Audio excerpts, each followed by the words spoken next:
السلام عليكم ورحمة الله وبركاته. أهلا وسهلا بكم معانا في فيديو جديد على قناتنا قناة موكا تشانل. إن شاء الله بإذن الله تعالى في الفيديو بتاعنا النهاردة جايبين مع بعض نعمل ريفيو عن هوم ثياتر أو مسرح منزلي، وهو من شركة هيفن، وموديل بتاعه اس 30000 أو اس 30000.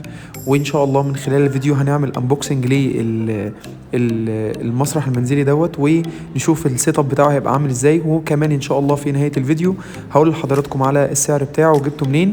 بس كالعاده في بدايه الفيديو هطلب منكم دايما ان انتوا تدعمونا على قناتنا من خلال ان انتوا تعملوا لايك للفيديو وتعملوا سبسكرايب عندنا في القناه، وكمان تعملوا شير الفيديو عشان يستفيد بيه كل الناس. وادخلوا على القناه عندنا هتلاقوا فيديوهات كتيره جدا جدا ان شاء الله باذن الله تعجبكم. يلا بينا نبدا ونقول بسم الله الرحمن الرحيم.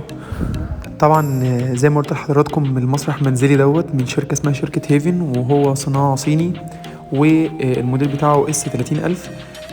ويعتبر من ارخص الهوم ثياترز او من ارخص المسارح المنزليه اللي موجوده في السوق. وكمان الحجم بتاعه مش صغير، حجم كبير، وانا كنت طلبته من خلال شركه جوميا. وزي ما انتم حضراتكم شايفين كده تغليف ما شاء الله قوي جدا، وعاملين تغليف كويس قوي. حتى كمان المنتج قعد اكتر من يوم، ولما اتصلت على الشركه قالوا لي ان المنتج علشان بالك لازم يكون بيوصل بعربيه معينه، ولازم يكون متغلف بشكل كويس علشان خاطر المنتج يوصل سليم 100%. فطبعا اول حاجه عجبتني الشحن بتاعه محترم جدا. وانا اشتريته اونلاين، المنتج ده انا اشتريته اونلاين. هي الشركه دي الفرع بتاعها تقريبا موجود في وسط البلد في العتبه تقريبا، بس هم بيبيعوا اونلاين من خلال امازون او من خلال جوميا. تعالوا كده نفتح مع بعض يلا الكرتونة ونشوف مع بعض ايه المميزات اللي موجودة في المسرح المنزلي دوت. وزي ما احنا شايفين كده مع بعض دي الكرتونة بعد ما طبعا فكينا التغليف كان اكتر من طبقة، كان عاملين تغليف قوي جدا على الكرتونة. وزي ما حضراتكم شايفين كده عشان الكرتونة توصل جديدة ما يبقاش فيها اي تخبيط او اي تجريح يعني. زي ما احنا شايفين اهو موجود 5.1 سبيكر سيستم. وطبعا لازم يكون اكيد طبعا في خاصية البلوتوث اللي هي البي تي اوديو بلوتوث يعني. ومن ضمن المواصفات برضو اللي موجودة على الكرتونة مكتوب اهو بلو كولرز بالستيتنج ليد، يعني بيقول ان السماعات او السماعة الاصلية او السماعة الكبيرة بتطلع فيها الضوء الازرق، بتعمل لون ليد ازرق. وهو مكون من أربع سماعات كبار، بيكون طول كل سماعة فيهم تقريبا متر.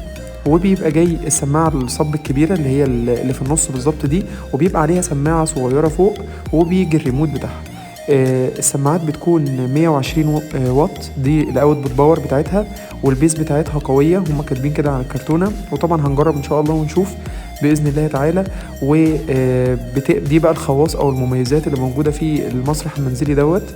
ان هو اول حاجة بيستقبل فلاشة، وبيستقبل اس دي كارد، يعني تقدر تشغل من عليه ميوزك من خلال اليو اس بي او من خلال كارت ميموري اليو اس بي فلاش او كارت الميموري. وكمان بيقبل خاصيه الاي يو اكس اللي هو كابل اي يو اكس، يعني تقدر تحط فيه كابل اي يو اكس وبالموبايل تقدر تشتغل برضه تمام.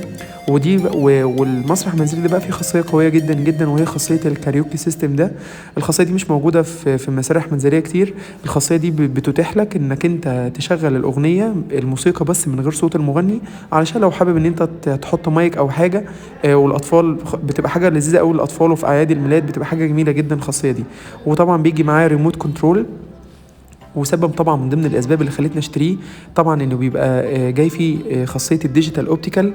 في الديجيتال اوبتيكال ده الشاشات الجديده، معظم الناس اللي بتشتري شاشات جديده زي شاشات سامسونج وال جي بيكون فيها خاصيه الديجيتال اوبتيكال او اوبتيكال فايبر، اللي هو الكابل بيبقى كابل مربع كده موجود مدخل في الشاشه. الشاشات ما بيبقاش فيها المدخل اللي هو 3.5 مللي اللي هو المدخل العادي اللي بيركب على اي سماعات، فلازم كابل معين.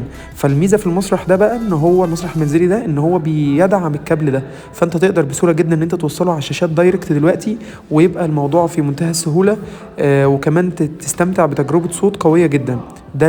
ده معنى بس جمله الفايبر اوبتكس او الاوبتيكال كيبل يعني. وهوريه لحضراتكم دلوقتي. هو اكيد بما انه موجود على الكرتونه اكيد هيكون موجود من ضمن الكيبلز اللي هتبقى موجوده داخل الكرتون.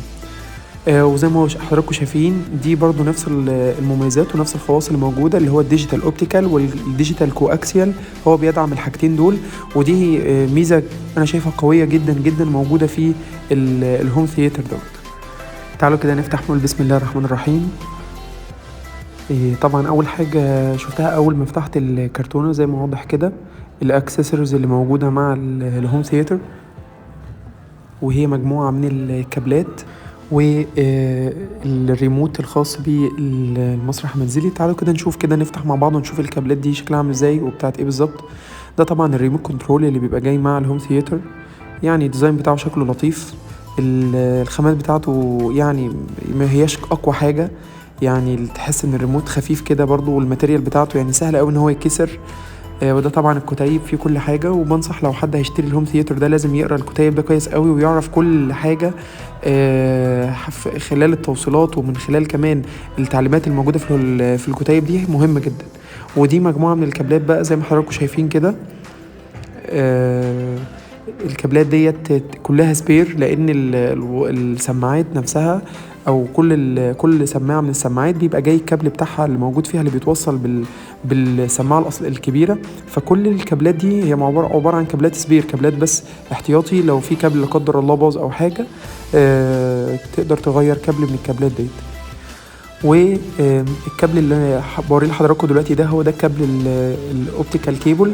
ده الكيبل اللي هو بيبقى كابل رباعي كده، بيتوصل طرفه فيه الهوم ثياتر ده، بيبقى له مدخل فيها والمدخل التاني بتحطه في الشاشه. والمفروض ان انت بتستمتع بتجربه صوتيه عاليه جدا، لان الكابل ده قوي جدا وبيدعم ان هو يشغل الصوت باعلى درجه من النقاء. ده على حسب ما انا فهمت من الشركه. وعلى حسب الكابلات اللي انا ماسكها برضو الجوده بتاعتها ما هياش قويه، وده طبعا لان سعر الهوم ثياتر دوت انا شايفه ان هو رخيص جدا بالنسبه لمسارح منزليه تانية بتقدم نفس الشكل او نفس الحجم دوت. فانا حاسس ان برضو الخامات ما هيش اعلى حاجه، يعني الجوده بتاعته برضو ما هيش قويه قوي. الجوده بتاعه الكابلات نفسها والجوده بتاعه الريموت لا الجوده ضعيفه، يعني مش هقول رديئه، بس هقول مثلا 50 او 60%، مش هديها تقييم اعلى من كده. لا في كابلات اقوى من كده، بس طبعا ده بيرجع للكواليتي بتاعه المنتج نفسه. طبعا الكرتونه ديت اتفاجئت بالحجم التقيل قوي للجسم دوت او للجزء الخاص بالسماعه الكبيره او الصب الكبير ده، لانه تقيل جدا. يعني ده لوحده تقريبا حوالي 6 كيلو او 7 كيلو للجزء ده، بس الجزء الخاص ده. وطبعا متكيس زي ما حضراتكم شايفين ومتقفل، وكان معمول عليه الجزء الاعلى دوت عاملينه بفل كده عشان التثبيت كويس جدا. تعالوا كده نفتحه مع بعض ونشوف شكله عامل ازاي. وزي ما حضراتكم شايفين كده، زي ما بقول لحضراتكم ان ده اتقل جزء موجود في الهوم ثياتر دوت. لما جيت اشيل الكرتونه نفسها كرتونه تقيله، السماعات تقيله جدا. طبعا ده الجزء الرئيسي او المين بارت الخاص بالهوم ثياتر، وده اللي كل الوصولات هتتحط فيه. ودوت انا بسميه دايما ايه، ده البرين، ده العقل بقى بتاع الهوم ثياتر، وده اهم قطعه موجوده.